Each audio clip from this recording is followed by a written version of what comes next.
जो सच और आनंद मिलकर बनता है सच्चिदानंद।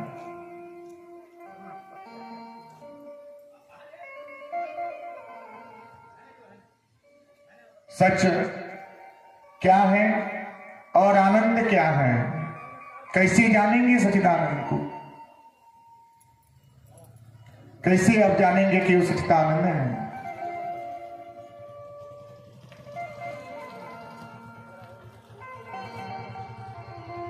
अब यही प्रश्न है।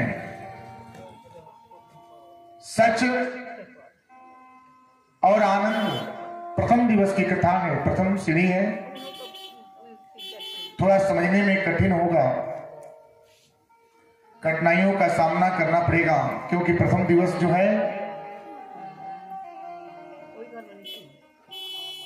पहले सीढ़ी से अगर चला जाएगा तो आपको समझने में आसानी होगा।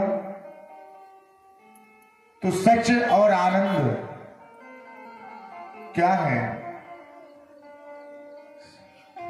सच सब लोग बोलते हैं, सब लोग कहते हैं सच। हम बिल्कुल झूठ नहीं बोलते हैं, हमेशा सच बोलते हैं, हम कभी झूठ नहीं बोलते हैं।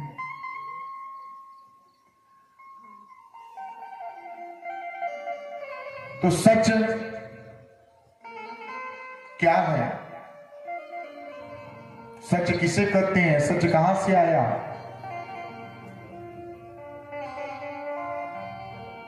सच कौन है? सच जब आप नहीं थे तभी वो है, जब आप हैं तभी वो हैं, जब आप नहीं रहेंगे तभी वो नहीं, हमेशा रहेंगे। वही है परम पिता परमेश्वर, वही एक सत्य है, बाकी सब मिथ्या है। जन्म के पहले, जन्म के बाद और जब आप नहीं रहेंगे तभी, भाई तो सच है। लेकिन सच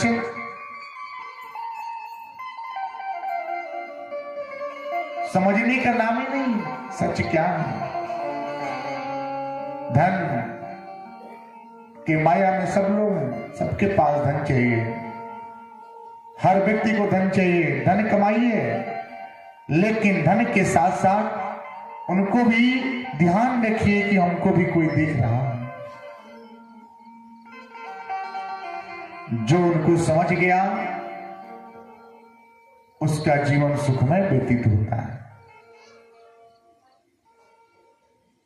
जो आनंद आप दूर दूर तक नहीं मिलता, जिस आनंद की खोज करते हैं कि हमें सुख कहां मिलेगा, उस सुख के लिए धन दौलत आवश्यकता पड़ता है। दिल्ली, मद्रास, चेन्नई, अनेकों जगह पे भ्रमण किया जाता है, लेकिन वो आनंद नहीं मिलता जो आनंद आपके मन में है, जिससे आपका कल्याण होगा, जो आनंद से आपका कल्याण होगा, जो सच से आपका जीवन कृतार्थ होगा, वो मार्ग को अपनाइए, वो मार्ग को न अपनाइए जिससे जीवन अंधकार हो जाए। जय हो। आनंद वही है जो आपके मन में है। ये आनंद की खोज कीजिए जिससे आपकी शरणागति हो। उस आनंद की खोज मत करें जिससे आपका जीवन अंधकार हो। धन की आवश्यकता है, लेकिन भौतिक सुख के लिए। आनंद की आवश्यकता है ये जीवन कल्याण के लिए। लेकिन ना, इससे भी भटक जाते हैं, उससे भी भटक जाते हैं। हमें वो नहीं चाहिए, हमें तो सबको धन धन, ये गाड़ी, ये बंगला, ये मकान, ये धन, ये दौलत, ये सब कुछ रह जाता है। सब कुछ रह जाता है, जाता है तो सिर्फ आपका कर्म, आपका कर्तव्य। वो कर्तव्य को अपनाइए जिससे आपकी शरणागति हो। ये माया, ये धन, ये दौलत 4 ताले मकान बना देंगे फिर भी यहीं पर रह जाएगा। चाहे वो 10,000 का ईंट लगे, चाहे वो 10 लाख का ईंट लगे, यहीं पे छूट जाएगा। चाहे बैंक बैलेंस 10 लाख का हो या 10,000 का हो, यहीं पे रह जाएगा। चाहे आप 10,000 के कपड़े पहने हो या 100 रुपए के कपड़े पहने हैं, ये सब कुछ रह जाता है। जाता है तो सिर्फ आपका कर्म। यहां तक कि अगर अच्छे कपड़े भी हैं आपके तन पे, यहां तक कि जाने के बाद भी ये लोग भी परिवार है, ये संसार है, जीवन की अंतिम सांस चल रहा है, फिर भी उसको क्या करते हैं, अंतिम समय जा रहा है फिर भी अंगूठा लगाइए क्योंकि बैंक बैलेंस आपका खराब हो जाएगा। उसको भी लेने के चक्कर होते हैं। ये शरणागति की मार्ग नहीं है। जितना धन आ जाए, जितना आपने रखा है, सब कुछ यहीं पे रहता है।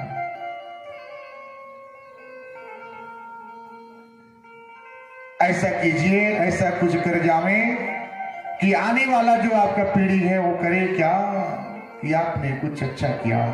हमारे दादाजी अच्छा किए, हमारे पिताजी अच्छा किए, ये हमारे पूर्वज हैं, इनका धर्म अच्छा था।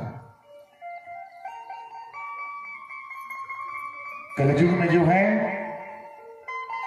बहुत ही परिश्रम के बाद भक्ति होता है, बहुत ध्यान देने के बाद ही कुछ मिलता है। लेकिन नाम अन्य ऐसा मत हुए, ऐसा लिया बना, जल को ग्रहण करके, दोनों अन्न और जल को एक साथ जब चावल और जल को मिलाया जाता है तो क्या होता है, खाने का रसोई हो जाता है, तैयार हो जाता है। उसी तरह से जब पाप और पुण्य क्या है, एक ही साथ हैं, जब इनकी पैड़ा, जिस पैड़े का भार ज्यादा देंगे वो पैड़ा आपका साथ देगा। पुण्य के भागी बनिए, पाप के भागी ना बने।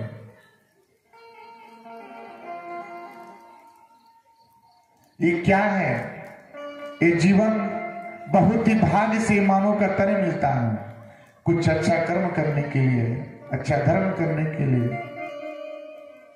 लेकिन ना, वो भी नहीं हो पाता, वो भी नहीं हो पाता। क्यों? क्योंकि भक्ति नहीं है। अच्छा सा भोजन मिल जावे, खूब अच्छा सा थिएटर मिल जाए देखने के लिए, तब देखिए वहां पे कितना आनंद है। वो आनंद नहीं ढूंढ पाते जिस आनंद से आपकी शरणागति हो। जय हो।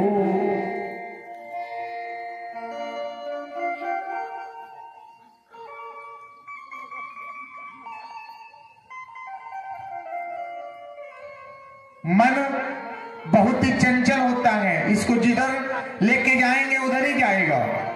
इसको अपने बस में रखिए। जिस दिन आप ये समझ जाएंगे कि हमारे ऊपर भी काल है, तो आपके हाथ से कभी पाप हो ही नहीं सकता। कैसी? एक बालक और एक वृद्ध में क्या अंतर होता है? क्या अंतर होता है? एक बालक हो और एक वृद्ध को बैठा दीजिए, क्या अंतर होता है? बालक के सामने अगर 10,000 रुपया रखिए तो महत्व नहीं जानेगा, क्योंकि उस पैसे का महत्व नहीं है, उस समय उसको खिलौने का महत्व होता है। और वृद्ध के सामने पैसा रखिए और परिवार रखिए तो उस समय देखिए इसको किसका महत्व है, परिवार का या पैसे का, क्योंकि उस समय वो परिवार का महत्व देगा। जब राजा परीक्षित जब इस मोह माया में फंसे थे, सुखदेव जी मुनि ने उनको इस बंधन से मुक्त करा करके बैकुंठ धाम की गति को प्राप्त कराए, बैकुंठ धाम की गति को प्राप्त कराए। क्योंकि जो राजा जिसके पास सब कुछ है, देखिए कैसे छोड़ के वो भी चले गए। ये दुनिया यहीं रह जाएगा, सब कुछ यहीं छूट जाएगा, जाएगा तो सिर्फ आपका कर्म।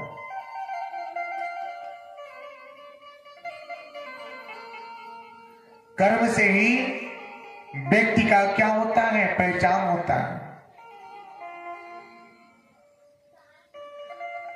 जिस नगर में भागवत कथा हो और उस नगर में भक्ति अगर कम हो, तो सोचिए भगवान जी का ध्यान कितना अच्छा होगा।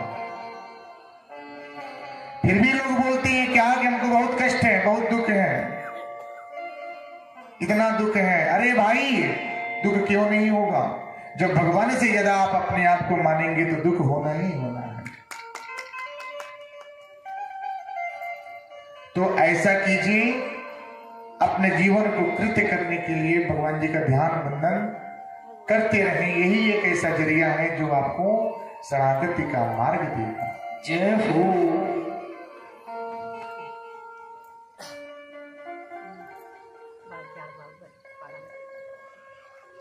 भक्ति क्या है? ये कथा सबसे पहले किसको सुनाया गया? कौन सुनाया? सूत जी। इन्हें कथा को सबसे पहले सुनाते हैं। जो ऋषि मुनियों के बीच में एक कथा सूत जी के द्वारा आता है। दूर दूर से आए ऋषि मुनि, ये भागवत महात्म्य का बहुत ही बड़ा महत्व है। जो इसको समझेगा ना, उसी का जीवन कृत होगा।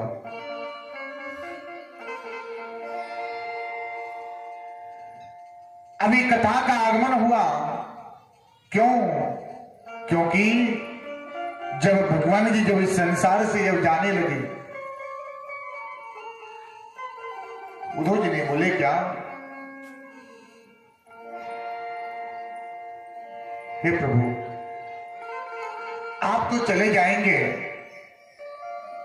लेकिन संसार की कल्याण कैसे होगा? आने वाला समय का कल्याण कैसे होगा? प्राणियों की कल्याण कैसे होगी? उन्होंने बोला, मैं जा रहा हूं, लेकिन मैं एक गुण छोड़ के जा रहा हूं। उन्होंने बोला क्या? उन्होंने श्रीमद् भागवत कथा, उन्होंने बोला यही एक ऐसा जरिया है जो हमारी मुख से निकली वाणी है, जो इसका श्रवण करेगा, जिस घर में इस नाम का जप होगा, उसका हर बंधन हर कष्ट दूर होगा।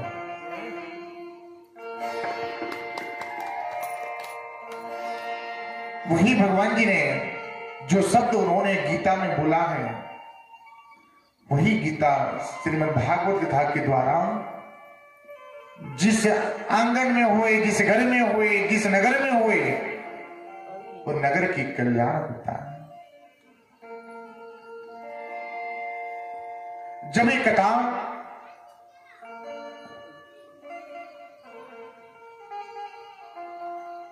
जब सूत जी बता रहे थे, तो नारद जी की भी आगमन वहां पे जानने के बाद अब बोला जाए संसार की कल्याण कैसे होगा, कैसे कल्याण हो। तो जो कथा का श्रवण किए थे, एक दूसरे से प्रचार किए, इस नगर से दूसरे नगर, दूसरे नगर से तीसरे नगर, कि भागवत कथा है, इससे सुनने मात्र से जीवन कल्याण होता है। जय हो। कोई जरूरी नहीं है, अगर यही कथा अगर गया धाम अगर कोई जाके आए ना, तो ये कथा कराने के लिए समझिए कितने खर्च पड़ते हैं। अब वही कथा इस नगर में सुनने को मिल रहा है ना। जब स्वयं लगाया जाएगा, स्वयं किया जाएगा, तो महत्व आएगा कि ना इसको सुनना चाहिए। जब भागवत कथा इस नगर में मिल रहा है, ज्ञान कहीं से मिले उसे लेने में कोई बुराई नहीं होता है।